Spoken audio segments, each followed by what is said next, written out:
What's up, guys? MrGimms back again, and we've got the patch notes for 5.20 Hellraiser chapter coming up.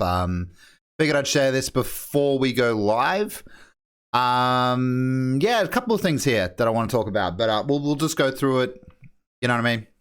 Piece by piece, and we'll formulate an opinion afterwards. Added a new killer, the Cenobite.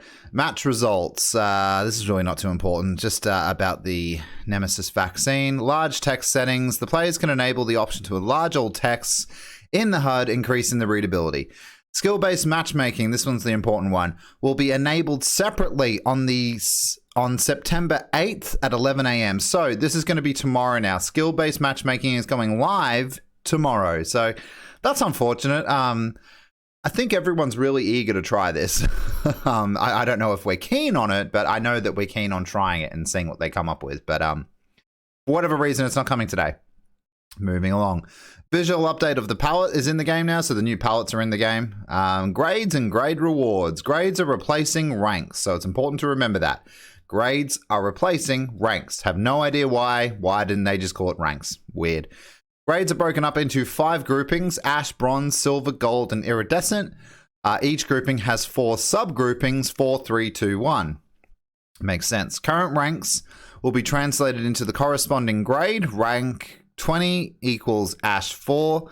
Rank 19 equals ash 3. Yeah, we get it. Yeah, just move down the list. Yeah. Grades resets will happen on the 13th of each month, so just like ranks. And all players will be reset to Ash 4 for both Killer and Survivor, regardless of their previous grade. Blood point rewards are given out when the reset occurs based on your previous grade. So on the 13th of every month, that's when you are to receive your 250k if you made it to Iridescent 1, or maybe 500k if you've done it for Survivor and Killer and you're a nut job. Looking at you, Otts, you're the only one that can do it. It is no longer possible to lose enough pips to lose a grade. So that's interesting. So you cannot go down into a new sub grade. You know what I mean? So like if you're silver, you'll never go to bronze sort of thing. You can't lose pips to go to another prior grade, I guess. I don't know how I feel about that, but yeah, I guess that's kind of good. But because I guess if you're having a bad run for a while, you know what I mean? I think that's just them covering their ass, if I'm honest, because they don't know if it's going to work or not. The Nemesis update. I'm keen to try this as well. Movement speed while charging the tentacle strike tier 3 increased to 4 meters per second, was 3.8. So it's a slight movement increase at tier 3. So that's pretty cool. So it gives you more reason to upgrade to tier 3 now and actually give you more of a reason. That's cool. Shattered Star badge effect duration increased to 60 seconds, was 30. That's double. That's amazing. Iridescent Umbrella badge effect duration increased to 30 seconds, was 15. That's really good, but was erroneously displayed as 12 seconds. Oh, right. Okay, fair enough.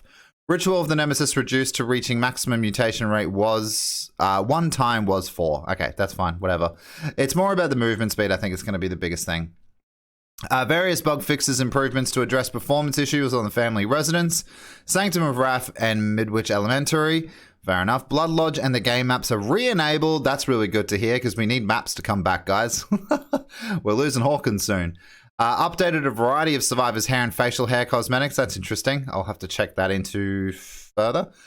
Dev note, the Nemesis came out in a good state, but has been underperforming slightly in higher skill brackets. These players tend to hit mutation 3 more often, so a buff here should give him a slight boost to that level of play. Additionally, we have buffed 2 add-ons that were underperforming to make them more viable and made the associated ritual less of a pain to complete. That's cool. All right, sweet. Fair enough. Got a lot of bug fixes. I guess we can just have a quick skim through these. Cause killers not to hear several sounds for survivors not currently visible on screen. This includes, but is not limited to, footsteps when using the spirit's phase walk. So they fixed this phase walk bug. It was an issue. I don't know why they're trying to go around it here, but yeah, you just couldn't hear survivors running or walking or whatever, like while in phase. Like you have to completely go by your hearing with spirits. So I'm glad they fixed that. That's good. Fixed an issue that would cause a hitch to occur when using Dead Hard perk. So they fixed the Dead Hard perk, apparently. That's kind of awesome. Fixed an issue that may cause Dead Hard's invulnerability not to coincide with the dash effect. Nice, so they've leveled it out now so it's at the same time. That's what people have been complaining about, so that's really good as well. Fix an issue that would rarely cause survivors to keep some status effects such as lithe speed boost. For the remainder of the trial, the icon may now remain, but the effect will not be applied. Why would the icon remain? Why? Couldn't you fix that part? That's really good, though, that they don't have a permanent lithe now. That was a bug that was pretty funny. Fix an issue that caused bubble indicators not to appear for the doctor when survivors reach a new madness level. Scream while in tier 3 madness. Okay, cool. Fair enough. I didn't know about that. Fix an issue that prevented survivors from escaping the trial if Victor pounces on them near the exit gates. Yeah, I've seen that. That's good. Fix an issue that caused survivors not to be revealed by killer instinct when performing actions near Victor. Fair enough. Still issues with Victor. Fix an issue that caused teachable perks not to be unlocked after bought in the shrine. Ah, God, that's annoying. Fix an issue that caused bots to not always heal each other next to the generator. Okay, fair enough. That's pretty funny. Fix an issue that caused the Prove Thyself icon to be displayed more than once on the HUD. Are you guys not addressing that was actually not just the icon, but also the effects? So people were doing gens extra fast with Prove Thyself. It was stacking 2 times. Some people say 3 times. I don't know about that. Yeah, that was a massive bug, but I'm glad you've sorted it. Or at least, is that you sorting it, or you're sort of just disacknowledging that was a thing? Weird. Fix an issue that caused one side of the generator cannot be repaired from Hawkins tile. It doesn't really matter about that anymore because that map is leaving us, but fair enough.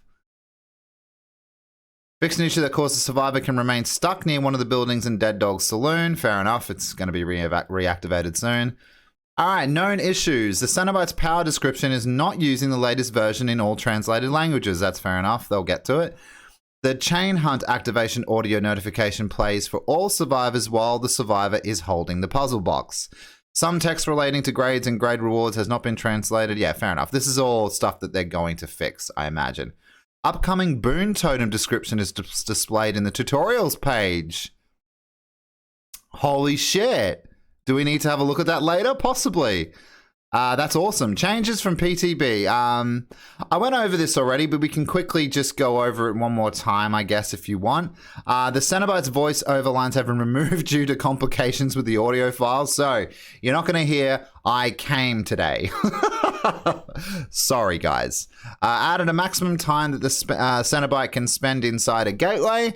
That's fair enough, because you could just stay in that view and it was a little silly. Added a pitch threshold before going to a lower level when placing a gateway as a Cenobite to make a placement easier in areas with multiple floors.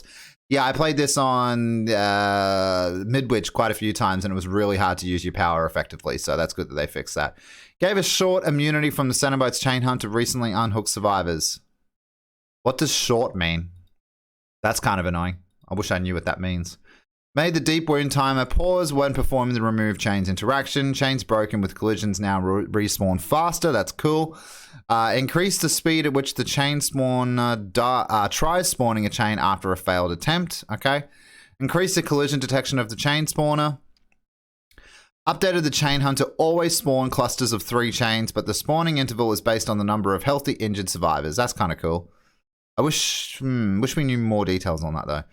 Picking up the lament configuration now stops other survivors' chain hunt timers, but not the carriers. It also stops the chain hunt for the other survivors, but not the carrier. Okay, fair enough. It's a bit confusing. To stop a chain hunt, the survivor must solve the lament configuration. If the Cenobite teleports, it also stops the chain hunt. Added a cooldown to solve interaction to prevent spamming. That's good. Increase the value of various score events. That's good. Updated the lament configuration spawn sound. That's cool. Miscellaneous, change pallet hitboxes to prevent the killer from getting stunned when on the same side of the survivor dropping the pallet. Yeah, because that was really annoying. If they can perfect this pallet game, it would be great, because I'm sick and tired of it, honestly. There is a load of bugs with the Cenobite. We don't really need to get into it. It's not super important. You guys can read through this at your own time if you like.